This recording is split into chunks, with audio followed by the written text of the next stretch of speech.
Kasih Kristus adalah dasar dari kehidupan suami istri. Itu Efesus tuh. Nah kalau kita lihat, apa yang Tuhan Yesus lakukan? He died for us. Cinta itu adalah sebuah komitmen, bukan perasaan, bukan rasa-rasa. Karena Iya. kalau perasaan cepat kali berubah. Kalau kita belum bisa berkomitmen, berteman aja dulu. Supaya kita nggak menyakiti hati orang Iya. lain dan juga hati kita nggak sakit gitu loh.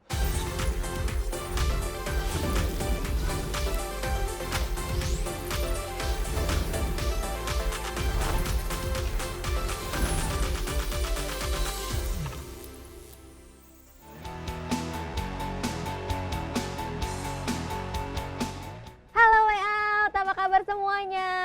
Sehat-sehat kan? Yang nggak sehat aku doain biar cepet sembuh. Hari ini kita ceria banget nih, warnanya Yes. orange merah. Nyala ya. Nyala. Menyala. Kamu apa kabar? Baik dong, puji Tuhan baik.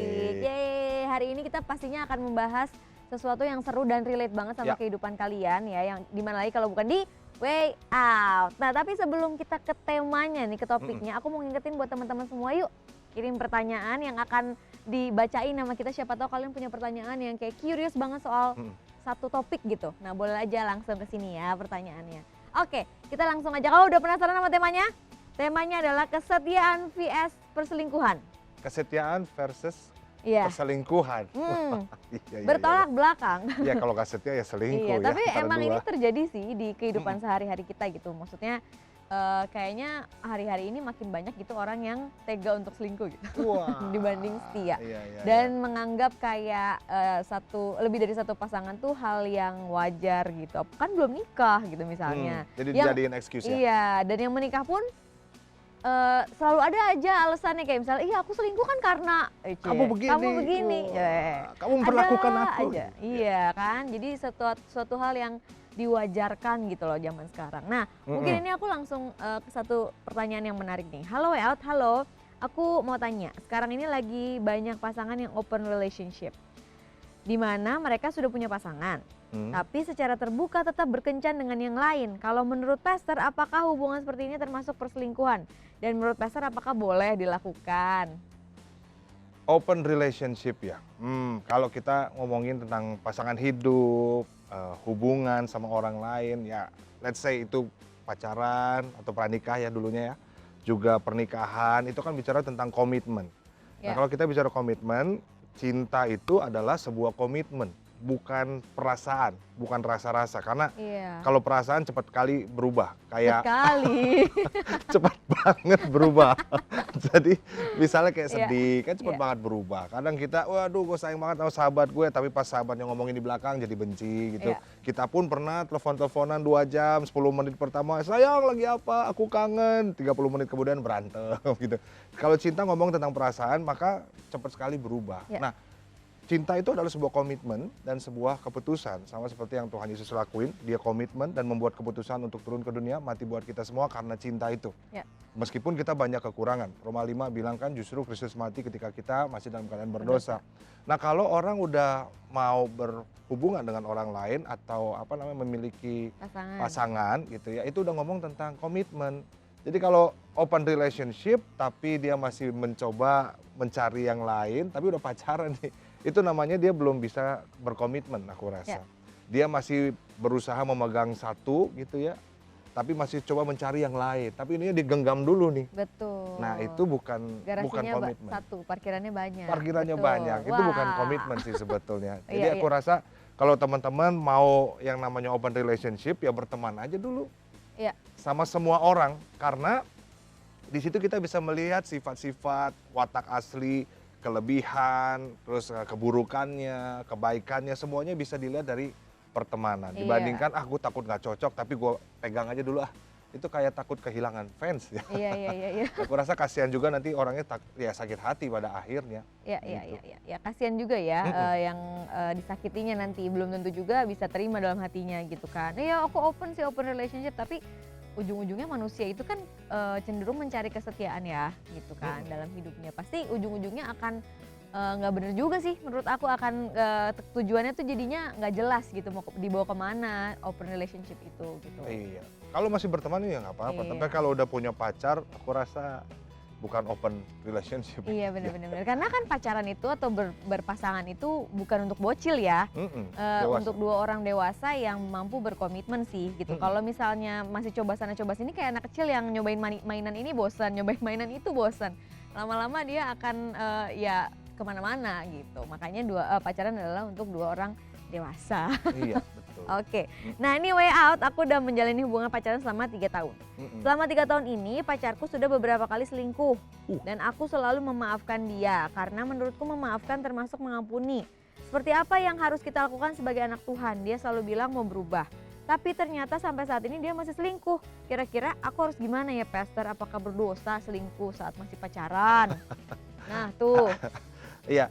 Kalau memaafkan itu bagus. Aku setuju kalau teman-teman semua memaafkan. Karena memang itu kita sebagai anak Tuhan harus memaafkan. Tapi untuk kembali menjadi satu, pikirkan kembali dan renungkan itu siang dan malam. Karena perubahan itu bukan tugas kamu untuk merubah orang lain. Kita nggak bisa merubah orang lain. Dia bisa berubah kalau ada tobatan itu terjadi dalam dirinya. Jadi kebanyakan yang salah adalah kita ekspektasi kalau orang ini bakal berubah. Dan ekspektasi kita kalau menikah orang itu akan berubah. Faktanya adalah aku rasa tidak berubah. Karena kemungkinan memang besar tidak kemungkinan berubah, tidak berubah kecuali ada pertobatan sejati ya. Iya. Nah, kalau kamu beli burung sampai rumah juga pasti akan burung juga. Iya. Nggak mungkin berubah jadi kucing. Makanya di sini kita perlu tahu tentang keburukan dan kebiasaannya. Makanya sekarang aku mau bersyukur ketika kamu bisa melihat bahwa pasanganmu selingkuh. Dan itu ditunjukkan sama Tuhan, kamu harus bersyukur. Nah, kembali keputusannya ada di kamu nih gimana. Tapi kamu harus lihat sebelumnya pacar kamu sudah berselingkuh. Kita pernah beberapa kali konseling pasangan suami istri dan mereka ketemu sama kita, ngobrol, terus dia bilang, "Kak, dia selingkuh Kak." Wah, dia ngobrol dan lain sebagainya. Terus aku tanya, waktu pacaran pernah nggak dia kayak gini? Pernah Kak, dia pernah selingkuh beberapa kali. Nah, di situ kita bisa melihat bahwa gimana ya, itu ekspektasinya untuk pasangan kita untuk nggak berubah lah nanti dalam pernikahan itu. Sehingga kalau kita lihat, wah susah nih, aku nggak bisa menerima perselingkuhan, mendingan nggak usah diteruskan. Iya benar banget. Dan ini dicelikan lah istilahnya. Dan menurut aku kalau teman-teman masih pacaran, kalau pacaran itu buka matamu selebar-lebarnya untuk melihat keburukan dan lain sebagainya. Buka mata lebar-lebar. Tapi kalau udah menikah, tutup mata rapat-rapat. Karena harus begitu. Ya. Dan ya bersyukur kalau ditunjukkan pacar kamu selingkuh. Iya setuju banget sih. Jadi kalau emang dari awal udah tanda-tandanya begitu. Karena kan pertobatan itu memang harus dari diri sendiri sama Tuhan gitu ya. Akan keulang lagi kalau istilahnya nggak akan ngelakuin lagi tuh karena manusia gitu. Karena kan manusia tuh mengecewakan. Kecuali dia bertobat memang bener-bener dia bertobat, dia ketemu Tuhan dan kita melihat kesungguhan dia. Dan menurut aku better kita berteman aja dulu gitu ya, berteman dan segala macamnya daripada pacaran disakitin lagi. Karena aku mengalami dulu gitu sama yang dulu yang pernah berhubungan sama aku gitu ya, bertahun-tahun juga. Sama kebiasaannya sama banget sama persis kebiasaannya suka selingkuh dan dimaafin lagi, selingkuh dimaafin lagi. Nggak tahu Sinta ini kenapa. Jadi selalu dimaafin tapi ujung-ujungnya mengulang kesalahan yang sama. Kenapa? Karena menurut aku dia memang belum bertemu dengan pertobatan itu sendiri gitu. Jadi belum ada memang bertemu dengan Tuhan yang kayak kasih Tuhan itu segalanya buat dia tuh secure dalam Tuhan, dia itu benar-benar dalam kasih Tuhan. Nah itu tuh penting banget dalam pertobatan. Kalau belum ketemu itu akan susah untuk berubah menurutku. Jadi yang mesti ngecek adalah kamu sendiri, dia tuh gimana gitu kan, pikirin baik-baik. Kalau misalnya memang dirasa wah ini berat banget akan jalan ke pernikahannya nanti, menurutku kalau udah ada sign itu sih dipikirin baik-baik lagi sih, berulang-ulang kali gitu. Memang ya manusia sih bisa berubah, bisa ya. Bisa. Tapi mereka choose to change sebetulnya. Mereka memutuskan untuk berubah. Cinta memang menerima kita apa adanya setiap keburukan. Tapi cinta juga tidak membiarkan kita apa adanya. Dalam arti misalnya ya kamu nggak suka sama aku, nih aku ceritain aku sama Sinta ya. Kamu nggak suka karena aku orangnya nyinyir banget gitu. Misalnya lagi nangis, lagi sedih, aku tuh kadang dulu waktu pacaran suka, ih anak Tuhan kok sedih-sedih. Nggak ada sukacita. Parah. Dia suka gitu, suka nyinyir dan lain sebagainya. Tapi pas menikah dia tahu aku orangnya senyinyir itu dan dia bisa menerima itu, bisa berdamai dengan itu dan akhirnya kita menikah. Dan aku sebagai orang yang nyinyir ngeliat dia nggak suka kenyinyiran itu, aku berusaha untuk berubah untuk orang yang aku Ya. kasihi, yaitu Sinta. Berusaha untuk berubah untuk dia. Ya. Nah, sehingga kenyataannya yang terjadi adalah ya kadang kambuh lah gitu ya. Jadi menurut aku people choose to change, tapi teman-teman kalau mau menikah, mau meneruskan ke jenjang berikutnya, ru- pokoknya worst case-nya adalah jangan ekspektasi untuk dia berubah. Jangan pernah berekspektasi dia untuk berubah. Ya, ya, Gitu. ya, ya. Oke, kalau gitu semangat ya buat kamu yang menjalin hubungan sebelum janur kuning Berdiri. melambai ya berkembang itu kamu bisa memikirkannya lagi gitu. Mau putar balik apa terus. Mm-mm. Oke. Nah, ini ada lagi nih lucu banget nih. Perselingkuhan di lingkungan pekerjaan. Bukan lucu nih sebenarnya. Ini tuh aku banyak justru nemuin Ya. ini. Dan kejadian-kejadian di lingkungan ini tuh kayak common zaman sekarang. Di mana itu di lingkungan pekerjaan. Gitu di Ya. kantor. Hai Kasinta Kamarsya, aku berselingkuh dengan atasan kantorku yang sudah Ya. berkeluarga. Aku lakuin ini demi naik jabatan dan dapat posisi yang lebih atas. Aku butuh posisi ini untuk ekonomi keluarga. Di satu sisi aku ingin menghentikan perselingkuhan ini juga. Kira-kira aku harus gimana ya? Gitu. Jadi emang di kantor ini tuh lagi lebih memungkinkan menurut aku karena kan misalnya suami dan istri nih kerja pisah nih dan dia ketemu dengan orang-orang lain di kantornya yang nggak ada suaminya atau istrinya. Nah itu tuh kayak celah banget sebenarnya untuk kita tuh bisa berselingkuh gitu karena kan ketemu tiap hari, mungkin nyaman dan segala macam. Nah itu tuh gimana tuh? Ya lagi-lagi kamu harus cek kenapa kok kamu mau sama pria yang sudah berkeluarga. Mungkin ada sesuatu yang jadi berhala dalam hidup kita. Biasanya sih seperti itu. Biasanya mungkin keuangan, orang yang berhalanya uang, dia mau lakukan apapun juga demi mendapatkan uang itu. Bahkan hal-hal yang kompromi sama dosa.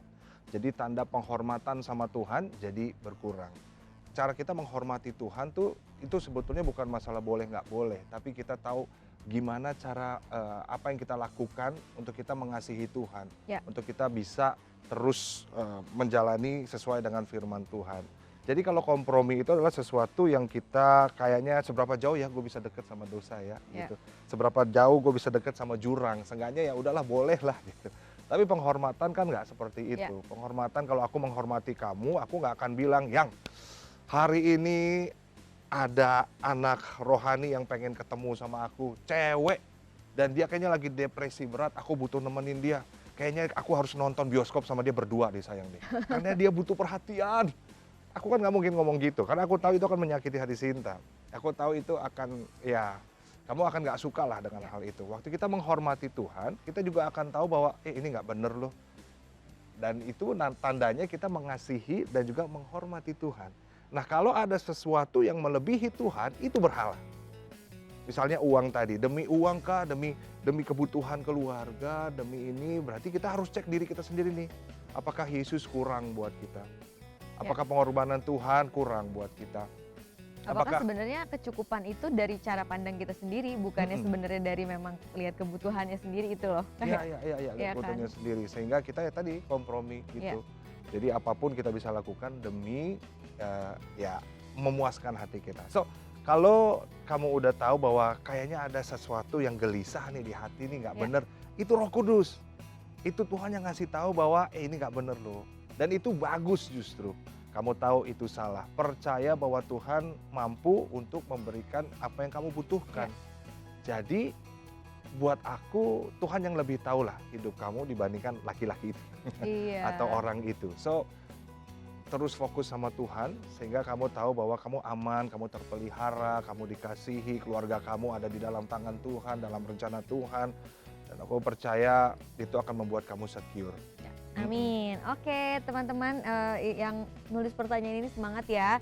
Semoga bisa kembali ke jalan yang benar ya. Jangan karena uang, jangan karena alasannya kebutuhan hidup kita jadi menghalalkan segala cara yang tadi melebihi Tuhan itu sendiri. Oke, nah ini pertanyaan selanjutnya. Halo way out, hai aku udah punya pacar. Tapi aku selingkuh sama temen sekantor aku. Karena sering bareng tuh kan tadi aku bilang karena sering bareng sama dia. dan kita nyambung. Awalnya kita cuma deket di kantor, tapi lama-kelamaan jadi jalan bareng juga. Aku sebenarnya nggak mau nih kayak gini, tapi aku butuh orang yang selalu ada dan ngabisin banyak waktu sama aku. Apa tindakan aku ini salah karena aku nyaman? Gimana caranya supaya aku nggak kesepian? Ya itu makanya kita harus bisa ngerasa cukup dengan apa yang kita punya sebetulnya. Soalnya kalau enggak mah manusia nggak pernah puas. Rambut keriting pengen dilurusin, begitu rambut lurus pengen dikeritingin, kulit hitam pengen diputihin, kulit putih jadi ditentenin dan lain sebagainya. Dan juga dengan pasangan hidup juga seperti itu. Waktu kita nggak bisa menerima kekurangan pasangan hidup kita dan kita akhirnya beralih ke orang lain, sebetulnya kita lagi menunjukkan sifat keegoisan kita. Belum tentu kita ini juga nggak sempurna. Kita juga punya kekurangan, kita juga punya kelemahan. Orang lain punya kelemahan dan sadari kita juga manusia yang lemah. Sehingga menurut aku yang namanya selingkuh itu aku nggak pernah membenarkan sih. Karena itu lagi menunjukkan dia masih kurang nih, ada sesuatu yang Sedangkan kita kosong, sendiri sedangkan kurang kita juga ya. masih kurang. Nah makanya menurut aku kalau kita belum bisa berkomitmen, berteman aja dulu supaya kita nggak menyakiti hati orang lain dan juga hati kita nggak sakit gitu loh. Buat aku untuk pacaran lebih baik kita mempersiapkan diri daripada kita sibuk healing. Karena ini hati. Banyak orang yang terlalu sibuk putus healing, nggak cocok healing. Tapi harusnya sibuknya tuh mempersiapkan diri. Siapin diri sendiri, siapin kedewasaan kita. Karena ngomong tentang cinta adalah keputusan dan komitmen. Yaitu kalau ngomong tentang kasih Kristus ya itu selalu memberi. Bukan menuntut, tapi apa yang Tuhan Yesus lakukan adalah memberi. Apalagi pernikahan. Kasih Kristus adalah dasar dari kehidupan suami istri. Itu Efesus tuh. Nah kalau kita lihat apa yang Tuhan Yesus lakukan, He died for us. Pernikahan itu berbicara tentang lo dan gue dalam pernikahan itu harus died for ourselves every day. Ada ego yang harus direduce, ada hal-hal yang sebetulnya lo harus mulai korbankan demi jalannya kelangsungan pasangan itu sendiri, hubungan itu sendiri. Died for ourselves every day. Nah, makanya di sini aku rasa penting sekali untuk kita mempersiapkan diri. Karena pernikahan itu berbicara tentang kesiapan, bukan karena kesepian. So buat gua benar-benar siapin diri kita untuk mendapatkan pasangan hidup. Tapi Kak, kalau gitu gua lama jadian dong. Ingat pernikahan itu bukan lomba dan pernikahan itu bukan tujuan akhir. Itu adalah pilihan. Dan kalau ada teman-teman lo yang ngeledek, tapi lo udah jomblo 4 tahun, kasihan banget lo, aduh keburu berkarat lo. Lo bilang sama dia, lo coba keluar siang-siang, lihat matahari walaupun sendiri tapi tetap bersinar. Biar dia ngerasa, oh iya juga ya, bener juga. Setuju. Udahlah, ada yang sayang sama teman-teman semua, namanya Yesus, dia memberikan hidup buat lo semua. Jadi udah santai aja. Betul. Nah ini kalau misalnya aku lihat dari pertanyaannya, supaya gimana ya Kak, supaya caranya aku nggak kesepian gitu. Sebenarnya berarti kita tuh lagi pengen ngisi kekosongan kita tuh dari luar. Harusnya waktu kita udah siap pacaran itu, kita udah full dulu, bukan karena kita kosong. Karena kalau misalnya aku kosong, aku ngarep orang lain yang ngisi, dan itu akan diisi dengan kekecewaan demi kekecewaan, ketidakpuasan demi ketidakpuasan, dan akan berlanjut seperti itu. Makanya kalau yang namanya pacaran dan pernikahan itu kita benar-benar harus siap, bukan karena sepi gitu ya. Hati kita tuh harus benar-benar secure sama yang namanya identitas kita, anak Tuhan, full dalam Tuhan, secure dalam surroundings kita dan apapun, dan siap untuk giving, untuk memberi. Karena menikah dan pacaran menuju pernikahan ya itu tuh it's all about giving, bukan lagi kita maunya menerima, tapi balikannya kita memberi. Siap nggak kita untuk itu? Makanya orang suka salah nih kalau di pernikahan kadang-kadang ada cekcok atau misalnya ada karena maunya menuntut, maunya apa yang kita terima tuh nggak sebanding.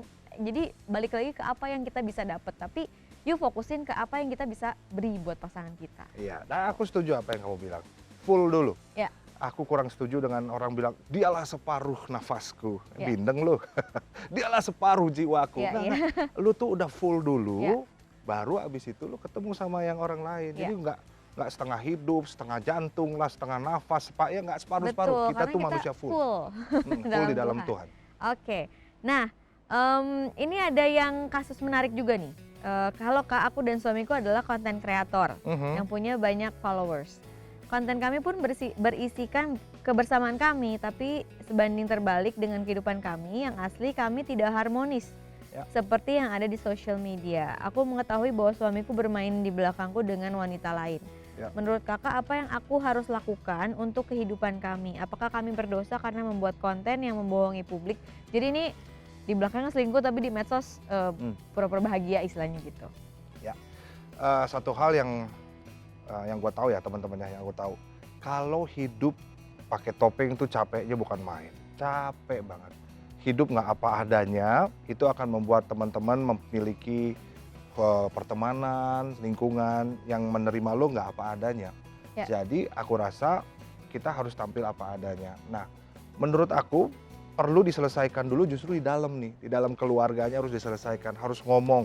Karena sekali lagi, kalau misalnya dalam pernikahan itu kita nggak bisa putar balik. Dalam kekristenan itu nggak ada yang namanya cerai. Cerai itu nggak boleh. Jadi lo harus ngomong kamu harus ngomong sama keluarga, sama pasangan, sama suami. Suami istri harus saling ngomong kenapa sih, latar belakangnya apa sih, kok begini ya kita ya. Dan aku percaya kalau kalian saling terbuka, saling mengampuni dan berdoa ya, minta kekuatan sama Tuhan, maka Tuhan pasti akan bawa pemulihan dalam keluarga kamu. Nah, aku mau kasih ayat buat kamu nih. 2 Tesalonika 3 ayat 3. 2 Tesalonika 3 ayat 3 bilang begini. Tetapi Tuhan adalah setia. Ia akan menguatkan hatimu. Nah, ingat jadi Tuhan yang akan menguatkan hati kita ketika kita mau terbuka. Dia akan menguatkan hatimu dan memelihara kamu terhadap yang jahat. Jadi kita terbuka, ngobrol, kayaknya ada sesuatu yang nggak beres sama pernikahan kita deh. Waktu kita ngobrol terbuka dan saling mendoakan, saling mengampuni, maka Tuhan akan menguatkan kita, memampukan kita untuk kita bisa memaafkan pasangan kita. Harus ngobrol sih. Dan yang kedua, setelah kalian ngobrol, aku rasa kalian perlu counseling kalau butuh sesuatu yang lebih ya. Counseling atau share sama kakak rohani atau sama gembala supaya pernikahan kita didampingin. Kita perlu orang lain untuk mendampingin pernikahan, untuk mendoakan kita ya. Yes, betul setuju. Dan kalau aku boleh kasih saran, mungkin detox social media dulu gitu, atau misalkan kalian kan konten kreator yang mungkin selalu terkait dengan social media, atau mungkin ya take a break dulu for a while gitu, memperbaiki hubungan suami istrinya bagaimana dan segala macam. Karena social media juga kadang-kadang bikin kita tuh jadi adiktif, jadi terikat sampai kita lupa sebenarnya yang real tuh sebenarnya hubungan suami istri di balik sosial media itu sendiri gitu. Jangan sampai kita di sosial media harmonis, tapi di belakangnya kita malah sebenarnya nggak harmonis gitu. Nah itu sebenarnya yang lebih penting kan di belakangnya sosial media itu sendiri. Makanya yuk coba cek apakah too much atau enggak, atau harus dibalancein lagi dan segala macamnya, boleh didiskusiin sama pasangannya gitu ya. Oke, ini pertanyaan selanjutnya nih. Halo Way Out, aku punya pacar yang selalu pamerin dan banggain aku di sosmed, tapi ternyata dia suka flirting ke perempuan lain sampai ngajakin jalan juga.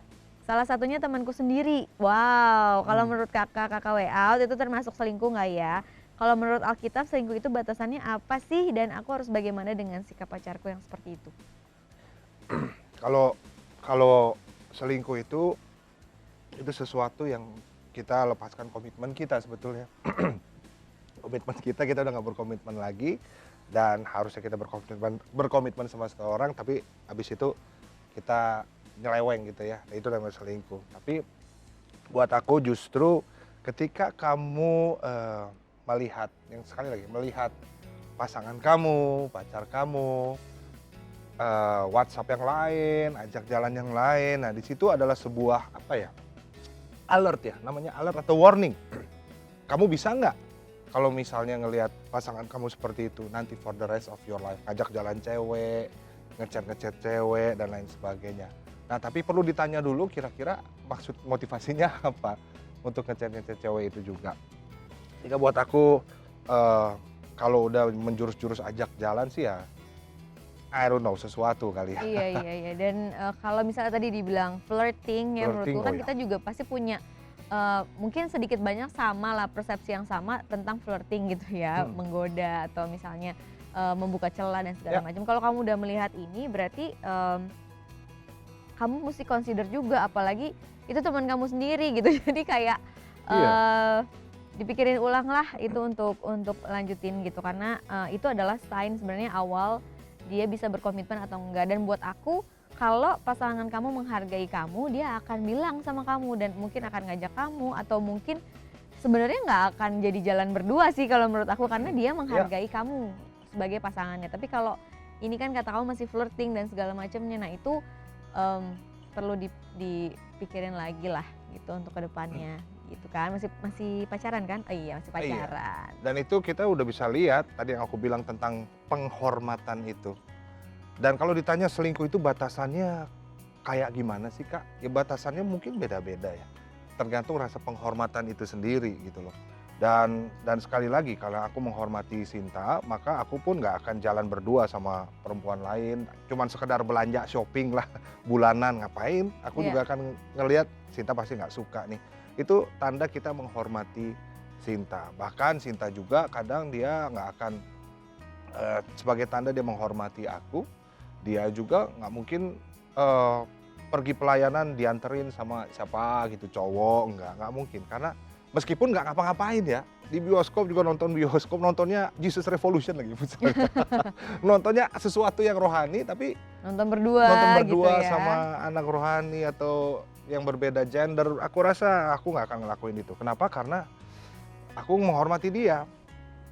Dan menurut aku kalau aku lakuin itu dia akan sakit hati, dia akan ngerasa nggak nyaman, gelisah. Dan buat aku itu sudah batasan sih sebetulnya, tergantung pasangan. Tapi mungkin ada juga yang, oh lu mau nonton silahkan sama yang lain, oh ya udah lu kalau mau jalan silahkan. Tapi kan ya itu kan keputusan masing-masing. Ya? Ada yang bisa, ada yang nggak bisa. Tapi ya jangan buka celah lah. Iya, dan ya benar, aku setuju sih, jangan buka celah dan komunikasiin aja sama pacar kamu metode pacarannya kayak apa. Tapi kalau menurut aku sih, kalau udah dari gelagatnya kayak gini, berarti ada itikat yang agak kurang menyenangkan ke depannya gitu. Habis flirting ya. Soalnya ada flirtingnya. Iya. Gitu. Nah menarik ya kalau kita bahas tentang perselingkuhan. Nah kadang apa sih yang membuat orang selingkuh dan lain sebagainya? Sebetulnya untuk diri sendiri sih, memuaskan diri sendiri. Kalau dalam pernikahan, ya gue ngeliat habis istri gue begitu sih, gue ngeliat habis suami gue begitu sih. Ada yang kurang, ada yang kosong, makanya mereka kadang balikin lagi, nyalahin orang lain demi kepuasan dirinya sendiri gitu. So, kalau kita bahas tentang perselingkuhan, yuk kita sama-sama isi hidup kita dari dalam diri terlebih dahulu. Waktu kita tahu kita isi, kita penuh dalam diri kita sendiri, maka kita tahu bahwa bagaimana kita bisa meresponi dan bagaimana kita bisa bersikap kepada orang lain. Pahami dulu bahwa kamu sudah dikasihi, kamu sudah full karena darah Kristus, karena karya salib Tuhan Yesus. Waktu kita udah full, kita juga pasti akan bisa mengasihi orang lain secara benar. Betul. Ujung-ujungnya apa yang perlakuan kita ngelihat dulu, introspeksi ke diri kita dulu. Gue udah bener belum nih? Gue udah jadi orang yang baik belum nih? Dan lain sebagainya. Makanya buat aku sebelum teman-teman berpacaran, mencari yang terbaik dalam hidupmu, aku rasa berhenti untuk cari yang terbaik buat orang lain, tapi teman-teman harus mulai menjadi yang terbaik buat orang lain. Karena kitanya dulu harus terlebih dahulu jadi yang lebih baik. Iya. Aku lihat kamu kayaknya udah seret-seret dari tadi ya. Iya. Kita minum dulu gimana? Iya. Kita minum dulu ya teman-teman, habis itu kita lanjut lagi. Makasih loh pengertiannya loh. Kita harus tahu dulu kita nih setianya sama siapa. Karena semua yang dikerjakan itu akan jadi rohani kalau fokusnya sama Tuhan. Di kantormu, emang apa kamu nggak bisa melayani di sana? Melayani Tuhanlah dengan apa yang kamu bisa, apa yang kamu mau. Sehingga aku rasa itulah waktunya kita untuk mengekspresikan kasih kita sama Tuhan.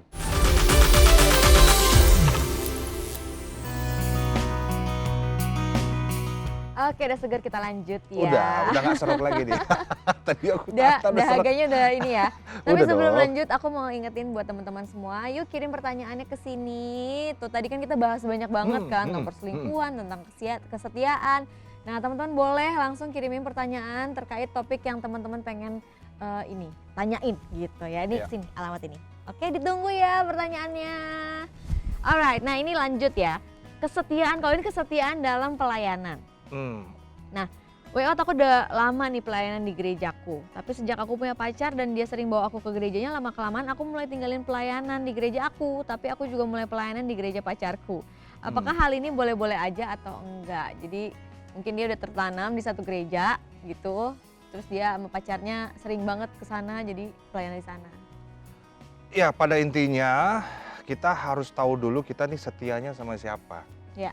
Harus setianya sama Tuhan yang pasti kan, sama Tuhan Yesus. Ya. Karena yang kita layani adalah Tuhan Yesus. Nah buat aku kita, menurut aku ya kita jangan anti sama pindah rumah gitu, pindah gereja atau apa. Karena kan mungkin ada sesuai kebutuhan. Ada orang yang pindah gereja karena ngerasa kayaknya pengajarannya aku bukan di sini nih.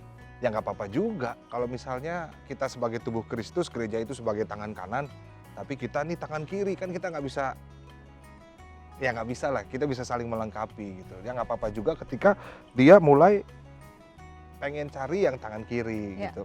Jadi aku rasa kita harus belajar untuk membuka hati untuk setiap orang-orang yang pindah rumah atau pindah gereja. Termasuk yang mungkin gara-gara ada pacarnya, Iya. atau ada nanti ikut suaminya, atau pada akhirnya satu keluarga nanti akan pergi ke gereja yang sama. Iya. Karena susah untuk berdiri di dalam dua perahu gitu ya.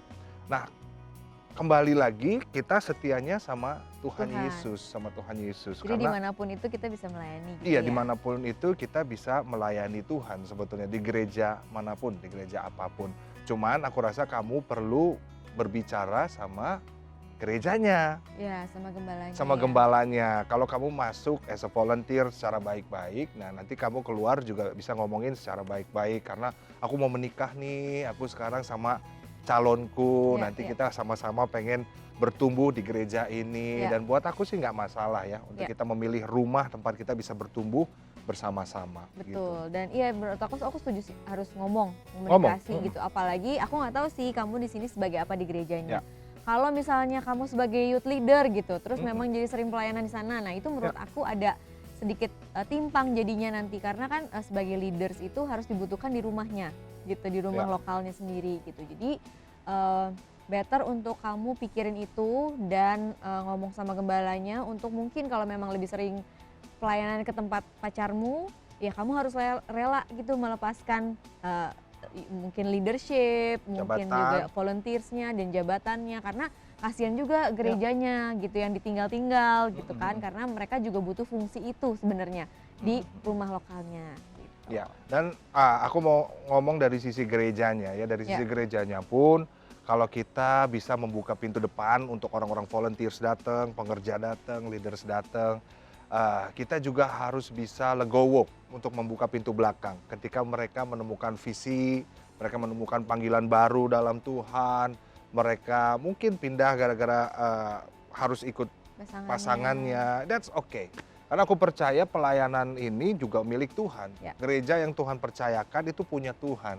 Nanti dia sendiri juga yang akan mengirimkan pengerja-pengerja baru, Betul. leaders-leaders baru. So kita ini sebagai penilik, bukan pemilik jemaat. Kita ini cuma dipercayakan sama Tuhan, Tuhan kirimkan jiwa-jiwa untuk kita dampingin. Ya. Nah, so aku rasa kita perlu bisa melihat dengan bijaksana juga bagaimana nanti domba-dombanya mungkin ada yang masuk, ada yang keluar, but that's okay karena dombanya punya Tuhan. Jadi kalau kita punya rasa seperti ini, kita nggak akan ngerasa kayak, ih curi domba dia, ih itu kan dombanya gue. Padahal yang mati di kayu salib adalah Tuhan Yesus, bukan gembala. Dan aku rasa kita harus belajar juga untuk menerima setiap situasi yang ada. Alright, semangat ya buat kamu, entah kamu mau pindah atau enggak, jadi dikomunikasikan aja. Ya. Oke. Next nih, Kaika, aku punya teman pelayanan yang mau ikut pelayanan kalau dapat PK aja.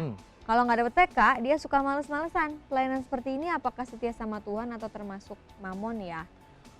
Ya kalau kamu bilang ujung-ujungnya PK, ya pasti aku bisa bilang itu ya dia ngelihatnya PK-nya itu alias uangnya, alias ya mamon. Karena firman Tuhan juga bilang kita nggak bisa mengabdi pada dua tuan, pada Tuhan atau kepada mamon gitu.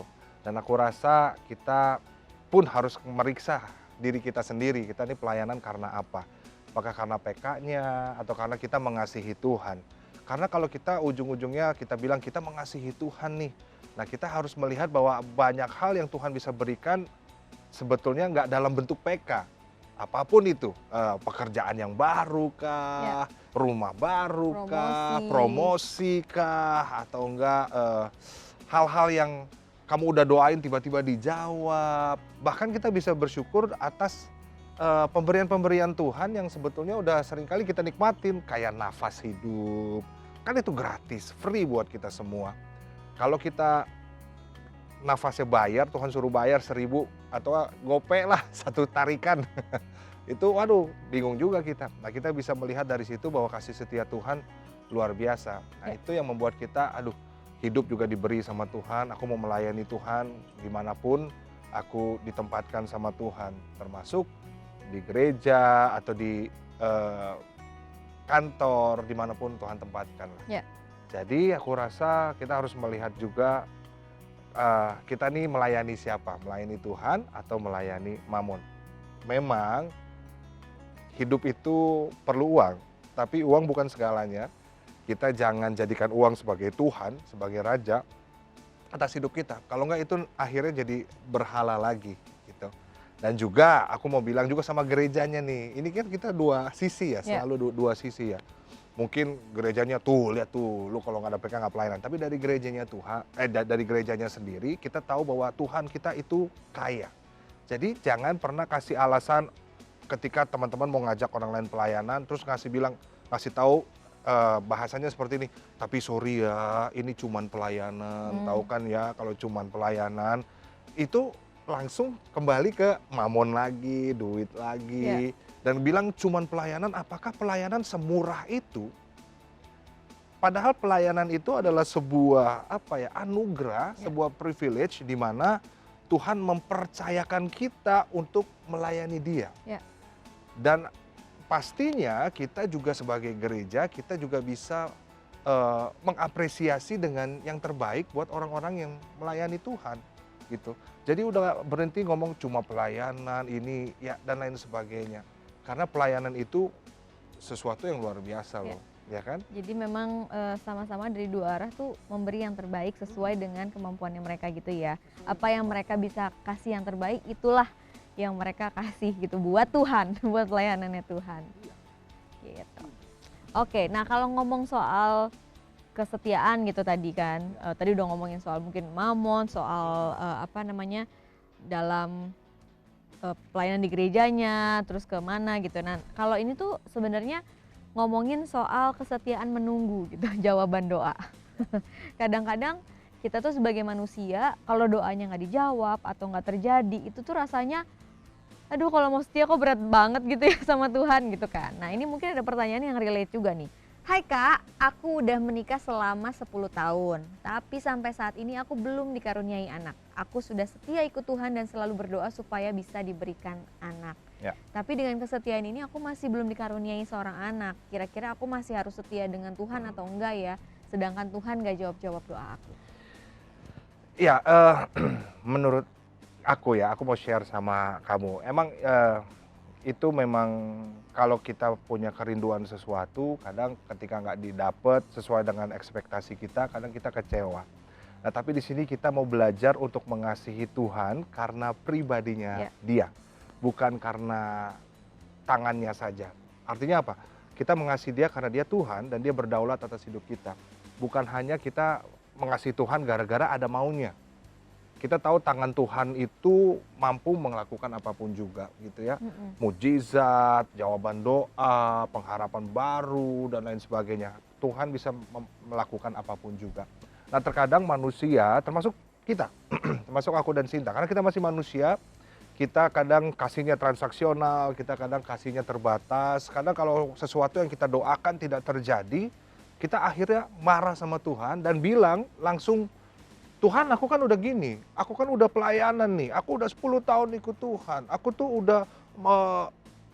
udah ikut komsel, aku udah aktif di gereja dan lain sebagainya. Sehingga kesannya Tuhan harusnya kasih aku sesuatu dong gitu.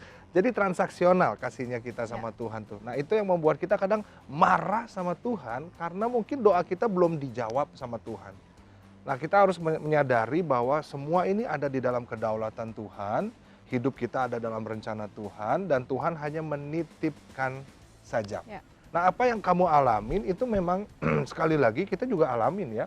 Tapi waktu kita tahu bahwa hidup kita di sini sementara loh, toh juga nanti kita akan berada di dalam kekekalan bersama dengan Tuhan, keluarga pun nanti akan pisah. Aku sama Sinta juga kalau nanti udah dipanggil Tuhan kan ya kita akan berpisah, maut memisahkan kita. Jadi sementara aku di dunia ini aku mengasihi Sinta.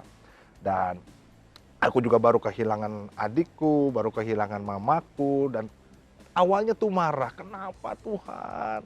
Kok nggak sembuh ya? Aku berdoa kesembuhan nggak sembuh-sembuh. Nah ternyata kita tuh masih mikirin ego kita juga.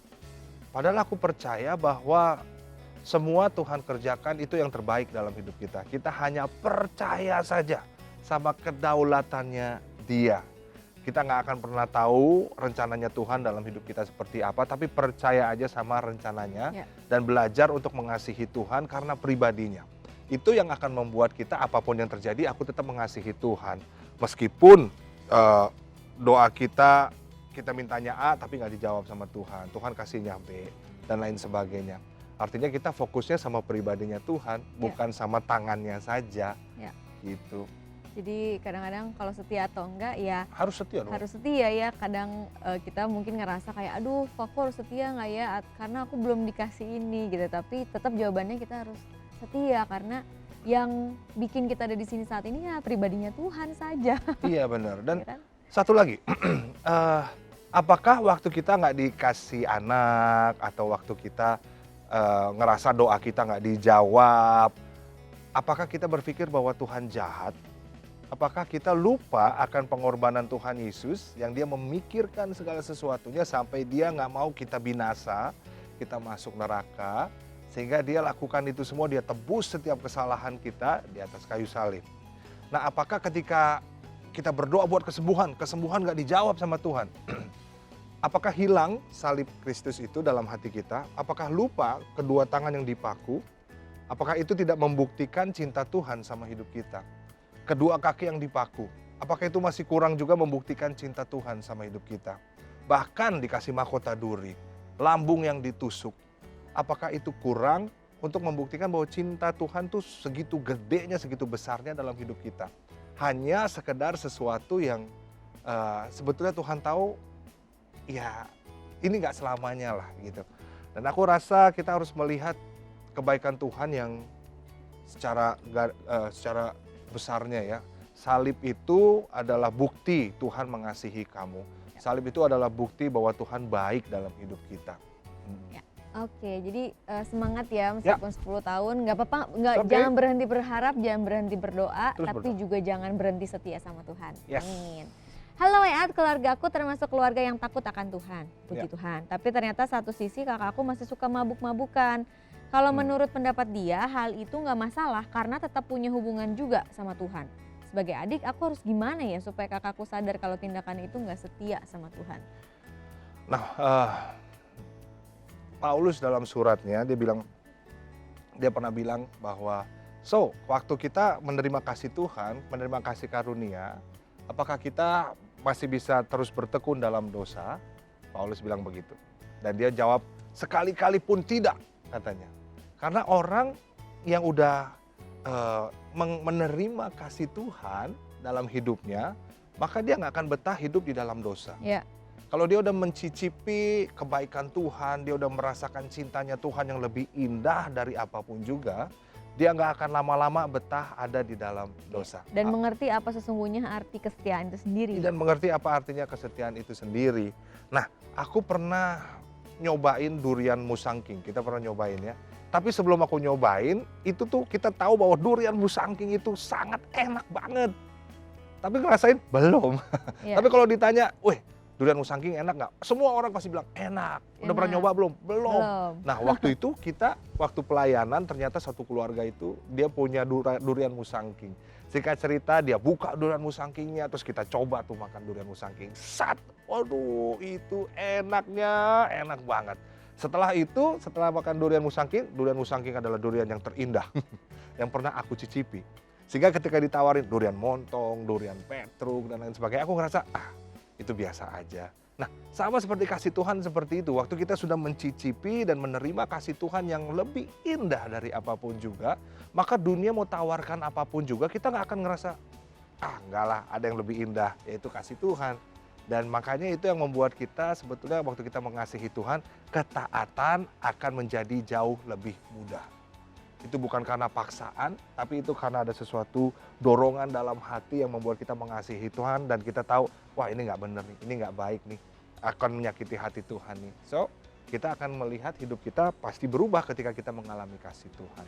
Dan menurut aku, doakan keluargamu, doakan kakakmu ya, supaya dia mengalami kasih Tuhan yang sejati di dalam hidupnya. Iya, karena memang posisi kamu nih agak sulit karena mungkin adik juga gitu ya. Nggak apa-apa, kasih aja dia perhatian, kasih aja dia teladan mungkin dari hidup kamu yang mungkin lebih mengerti kesetiaan dalam Tuhan tuh kayak gimana, tanpa harus kakak tuh gini, kakak itu salah, kakak tuh gini. Nah itu biasanya akan jadi makin berontak tuh kakaknya, tapi dengan teladan, dengan contoh hidup, sikap dan sebagainya itu biasanya lebih mantul gitu kan. Jadi doain aja kakak kamu dan tetap hadir buat kakak kamu. Ya, supaya dia juga tahu hubungan yang benar dengan Tuhan itu seperti apa. Soalnya kan tadi dia bilang, yang penting kan punya hubungan sama Tuhan. Nah justru kalau punya hubungan yang dekat sama Tuhan dan merasakan kebaikan dan cinta Tuhan, maka dia nggak akan berani untuk kompromi karena rasa kasihnya kepada Tuhan. Betul. Nah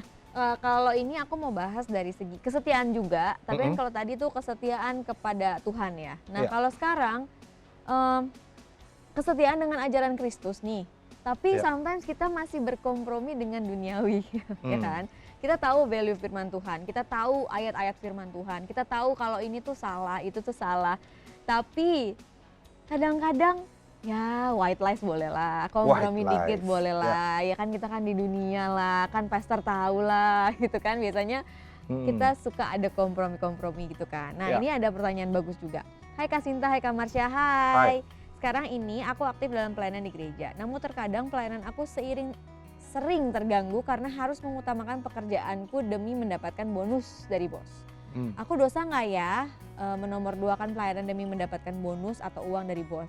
Karena saat ini aku butuh uang banyak untuk membiayai pernikahan aku. Ya, nah ini teman-teman, kita tuh kadang suka taruh prioritas yang salah. Dulu aku juga salah menaruh prioritasku. Dulu prioritas tuh yang kita tahu adalah pertama harus Tuhan, kan? Kedua itu keluarga. Prioritas ketiga adalah pekerjaan. Habis pekerjaan, pelayanan. Sehingga pelayanan kesannya, wah ya kan gue prioritasnya kerja. Nah terus kan gue prioritasnya keluarga nih dalam di balik pekerjaan. Misalnya lagi kerja tiba-tiba ada keluarga meninggal, pasti kan kita meninggalkan pekerjaan untuk datang kan. Nah habis itu Tuhan. Nah tapi kelemahan dari prioritas 1, 2, 3, 4 ini kadang prioritasnya berubah loh. Karena kita menempatkan pada sesuatu yang berbeda. Kotak-kotaknya berbeda, ini kotak Tuhan, ini kotak pekerjaan, ini kotak keluarga, ini kotak pelayanan. Sebetulnya yang benar adalah kotaknya itu sebetulnya cuma satu, yaitu Tuhan saja. Nah kotak yang lain gimana Pastor? Kotak yang lain kayak keluarga itu dimasukin dalam box besarnya Tuhan. Habis itu pekerjaan dimasukkan ke dalam box besarnya Tuhan. Pelayanan juga termasuk ke dalam box besarnya Tuhan. Sehingga ujung-ujungnya ini yang Paulus bilang, apapun yang kamu lakukan, perbuatlah itu seperti untuk Tuhan. Jadi motivasinya kembali lagi ujung-ujungnya fokusnya sama Tuhan. Dimanapun kamu ditempatkan. Dalam pelayananmu, pekerjaanmu, keluargamu, fokusnya ujung-ujungnya adalah Tuhan.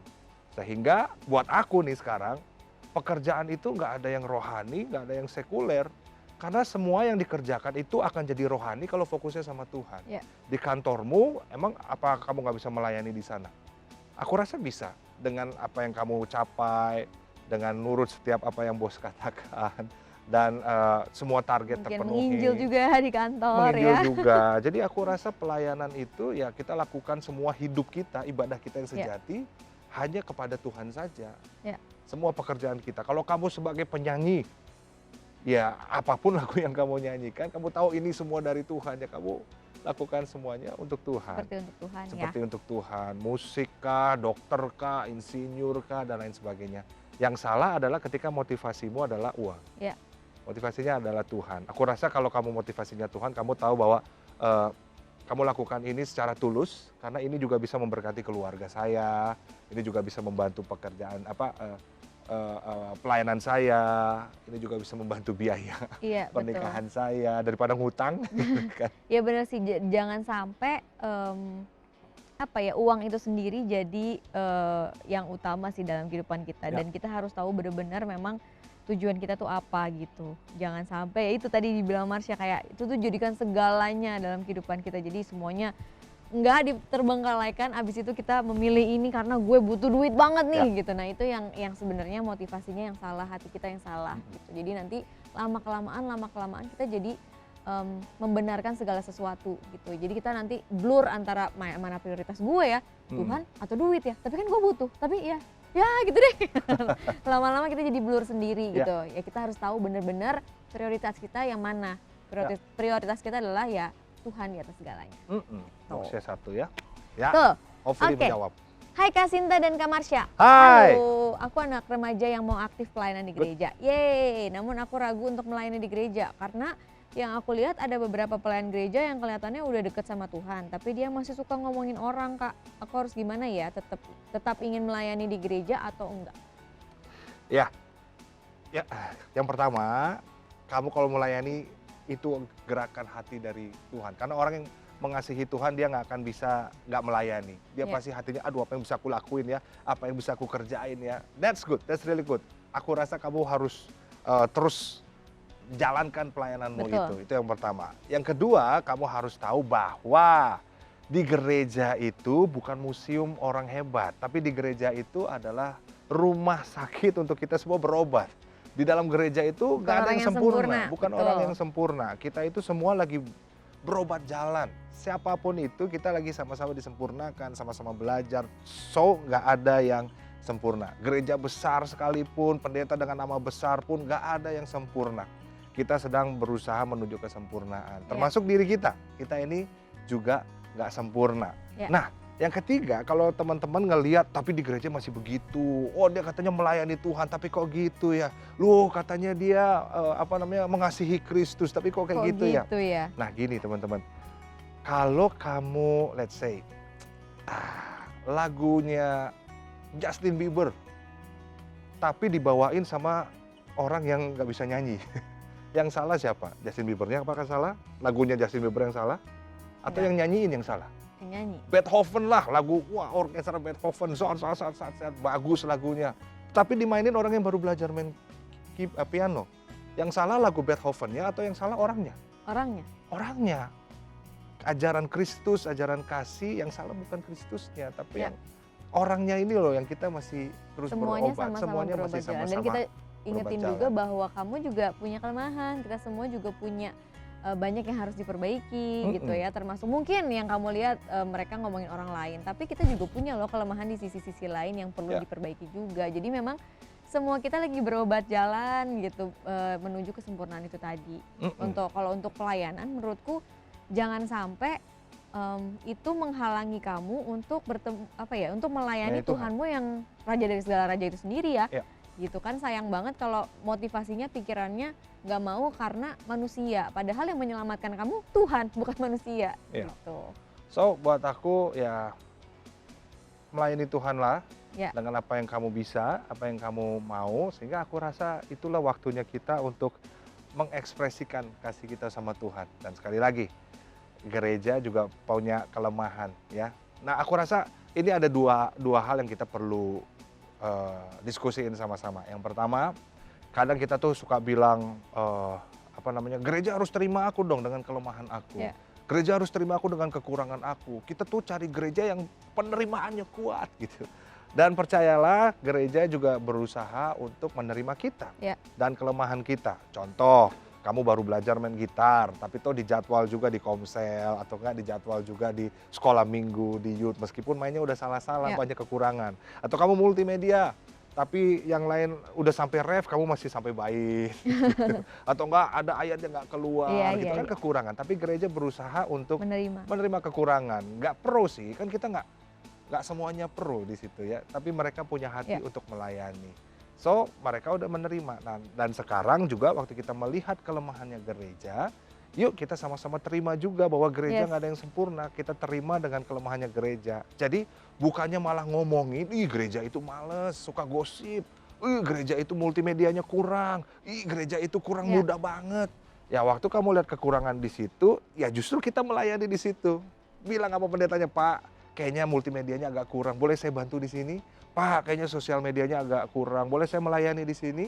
Karena kita juga bisa melihat kekurangan demi kekurangan. Iya, jadi bukan jadi kita yang judgmental ya, kita Ya. harus hadir di situ untuk jadi jawaban juga untuk gereja tersebut, ya Iya, kan? dan justru kalau kita saling menguatkan, saling mendoakan, kita tahu bahwa kita ini bermasalah semuanya. Betul. Kita tahu bahwa ya kita gini cuma karena anugerah Tuhan. Kita begini karena kasih Tuhan saja, karena Tuhan baik dalam hidup kita. So aku rasa kita bisa saling mendoakan satu sama lain dan terus setia di dalam kebenaran firman Tuhan. Yang lainnya jatuh kita ingetin, kita jatuh ada yang nguatin kita. Ya karena sekali lagi kita sama-sama bermasalah kok. Yeay, oke kalau gitu. Wah ini nggak kerasa udah beres, udah habis pertemuan hari ini, episode kali ini sama teman-teman semua. Seru ya, Ya seru banget. setia versus selingkuh. Selingkuh, iya, Wih. iya, iya. Iya, ya.